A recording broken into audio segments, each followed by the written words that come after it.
Welcome back to Poldy Stories. So today we're on our way to drop off our kids to daycare.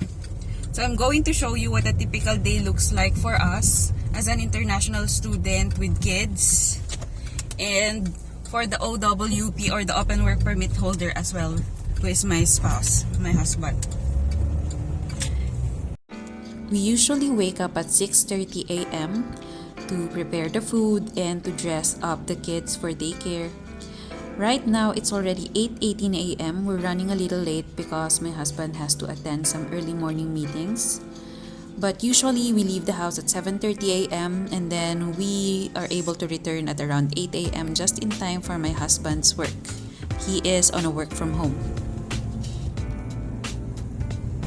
The daycare is 4.4 kilometers away from our home, so it takes us about 8 to 9 minutes to get there, depending on traffic. So right now there's no traffic at all. There's no traffic congestion at all, so we're here at our second turn. So we always have to wait for Martin to bring the kids to daycare because he's the only one with the license. I haven't applied yet. So he already has a G license and he was able to get that in 2 weeks time because he has a certificate from the Philippines that he was already driving for more than 10 years. We'll blog about that. Canada, specifically in Ontario, you have to take the knowledge test and then road test. So there are different stages in the license acquisition. So there's G1, G2, and then there's the G license or the full license. But we're gonna talk about that in another video. So we're already here at the daycare. Oh, they're crying.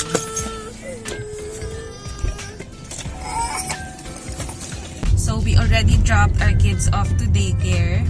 I'm here in April and I registered for the wait list of the daycare on the first week of May. And then by the end of May, we already got a call that one of my daughters has a slot for the daycare already. And then my other daughter just started daycare like 3 weeks ago. So they're really new in daycare. So that's why they're crying whenever we drop them off there. But according to the teachers, they were having a good time every day because of the toys. And they get to learn new things every day. And they socialize with other kids.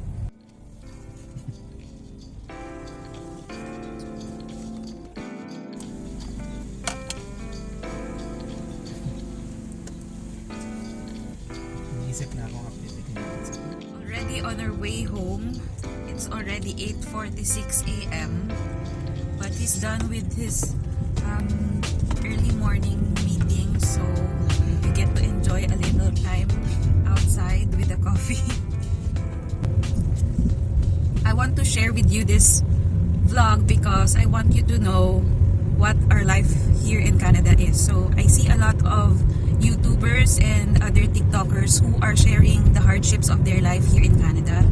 Although those are true, but I hope you don't get discouraged by those things. They're just saying, they're just saying the truth, telling you the reality here so that you don't expect too much.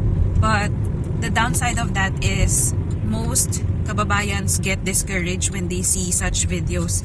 But I'm telling you that it's not that hard to live here in Canada. You can have a good life here. We just arrived here in April and I think we're already settled. We're not saying this to boast. We just want to share with you that it's possible to do it with the right preparation, with the right research, and of course a lot of prayers. Then it's possible.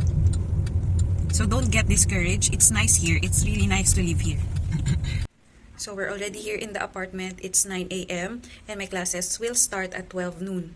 So I still have 3 hours to cook or to clean the house or do whatever I want. But we have lots of assignments, so I'm gonna do that. So I have to make sure that I finish all the assignments and the projects every weekdays. So I prioritize things, all the important things that I have to submit for next week. I have to finish it by the weekdays. And then all the other stuff that's not due for next week, if I will not be able to finish it this week, so I will not do it on weekends, I will do it the next week. I don't do any school works on weekends because I want to spend it with the family. So every weekend we get to go out and spend time outdoors with our kids. We take them to the playground and all those nice places here in London. So it's not true that it's all work and no play here in Canada. It depends on you. It depends on the situation of the family, of course. But as for us, this is what we do. We want to make sure that we spend enough time with the kids. They are the most important thing in our life.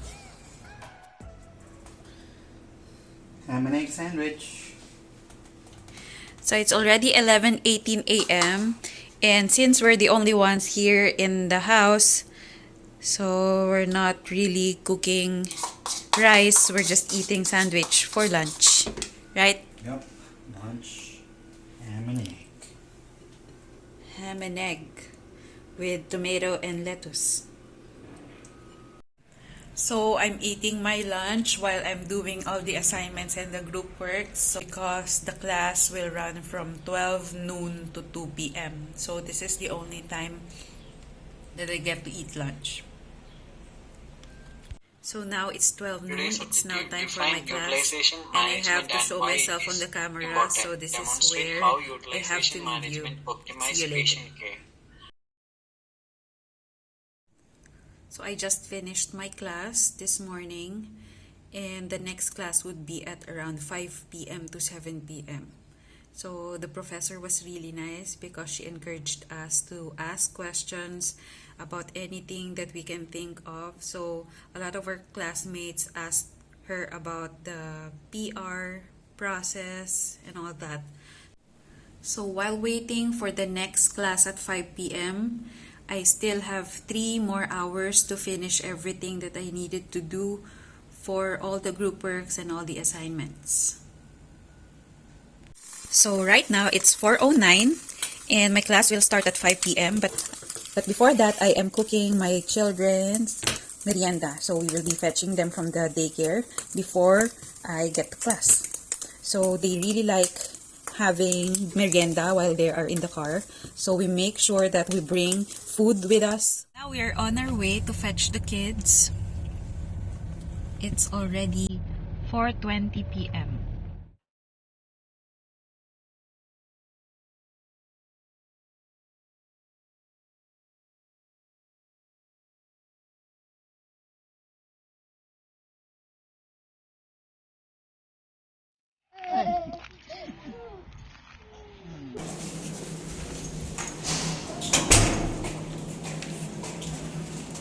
We are home.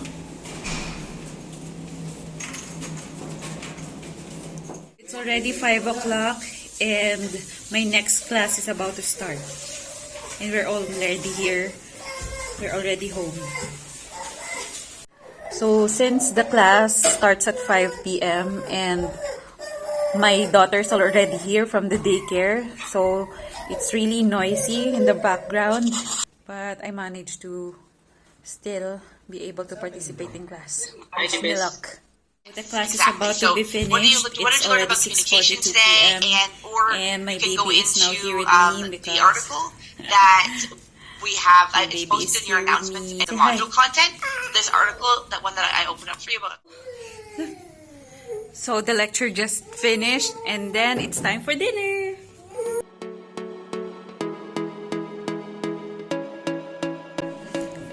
Now this is one of our favorite things inside the house.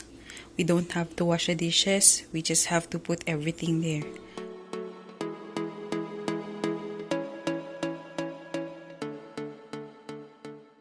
So at night, my husband gives the kids a bath while I do all the dishes.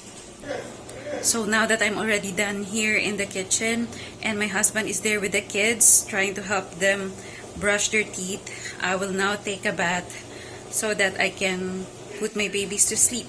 But before I do that, let me just show you how bright it is outside. It's already 7:52. It's almost 8 p.m. but look how bright it is. That's why my kids don't believe me when I tell them that it's time to sleep.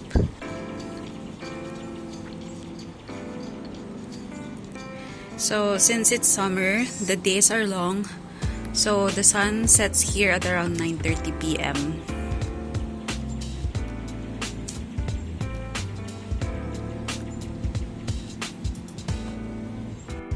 So this is our balcony. This is where we usually sit down at nighttime. My husband and I, we sometimes drink wine or tea or coffee over there to unwind and relax. So that's it. You've seen the typical day in our life, and I hope you had fun watching this video. Please don't forget to subscribe and like and hit the notification bell for you to be notified of new videos. See you next time. Bye bye.